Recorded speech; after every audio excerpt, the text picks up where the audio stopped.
Biblicamente falando, em quais situações o divórcio é permitido?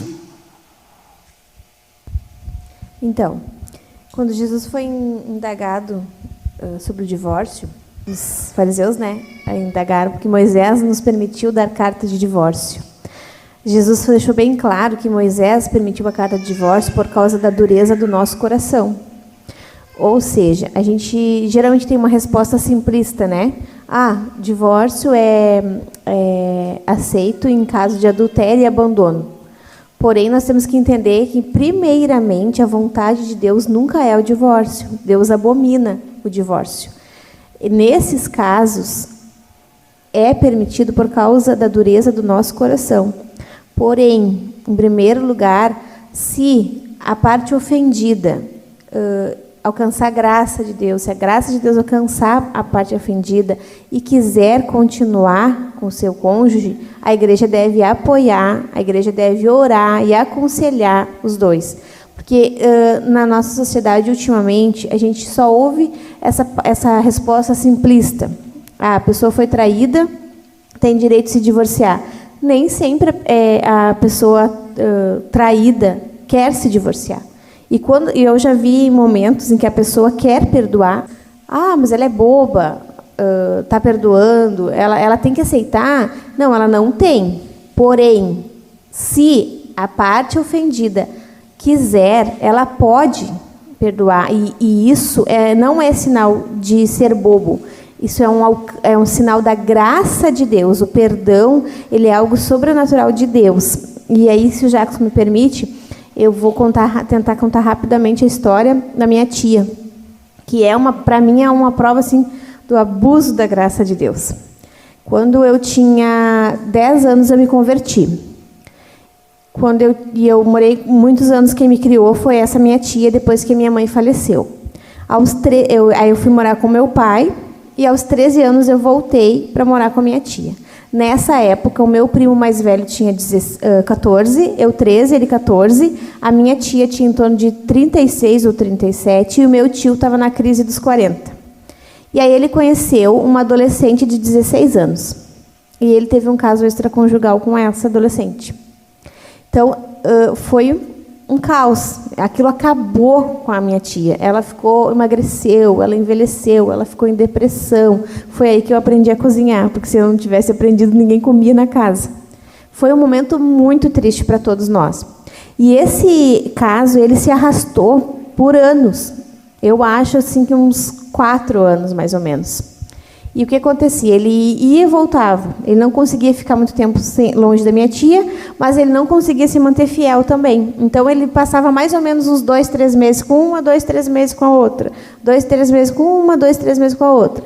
E a minha tia sempre aceitando. Ambos não eram cristãos, tá? Até que, nessas idas e voltas, a minha tia engravidou. E ela só foi descobrir que ela estava grávida com 4 meses de gestação.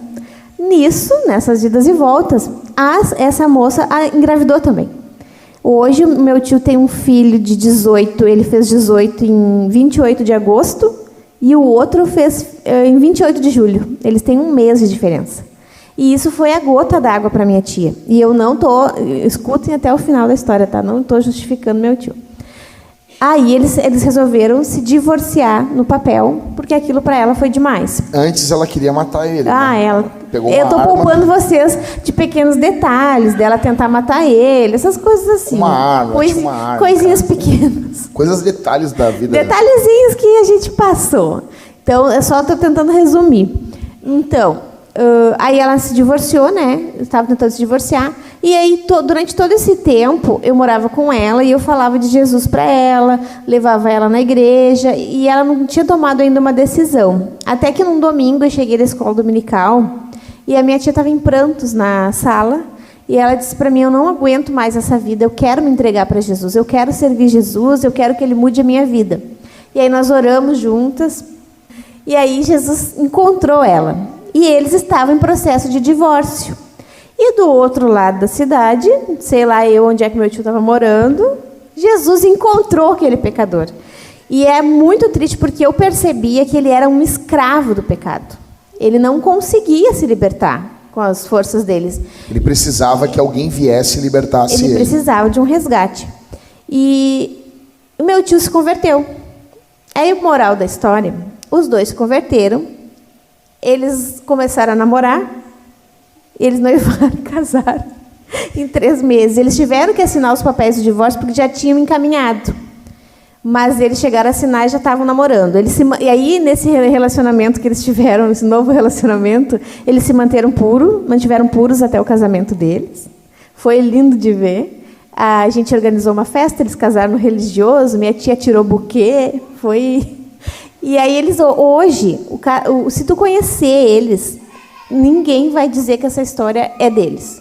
Porque o meu tio se converteu, Jesus transformou a vida dele, ele é um pastor, e ele se doa assim, integralmente para a missão, ele pastoreia pessoas. E aí, por que eu digo que é um abuso da graça? Porque tu nota na minha tia que ela não é uma mulher ciumenta. Ela não trata ele com desconfiança. Ela não é amargurada. Ela não é amargurada. Ela é uma mulher que se submete a ele em amor. E alguns anos atrás, essa adolescente ela envelheceu, teve um casamento, teve outro filho, e ela foi abandonada pelo marido. E ela ficou doente, e ela não tinha quem cuidasse dela. E olha o abuso que daí eu tive que dizer, não, pera ali. A minha tia chegou a dizer, eu acho que eu vou trazer a fulana para cá para eu cuidar dela, porque ela não tem quem cuide. Aí eu disse, não, tia, vigia, né? Não exagera no perdão. Se precisar, tu ajuda ela financeiramente, paga alguém para cuidar. Mas é só para vocês entenderem, ela não trouxe, né? Porque seria uma falta de vigilância, mas só para vocês entenderem o quanto nosso Deus, ele pode sim restaurar vidas e pode existir perdão até num relacionamento quebrado. Que a nossa primeira resposta, geralmente é tentador, é propor o divórcio. Mas Jesus, ele pode transformar relacionamentos e ele pode sim derramar tamanha graça a ponto da ofendida perdoar e cuidar ainda do ofensor. Não é em todos os casos que ocorrerão, não é. Existe o divórcio, ele é permitido em caso de adultério e em caso de abandono. Essa é a resposta simplista.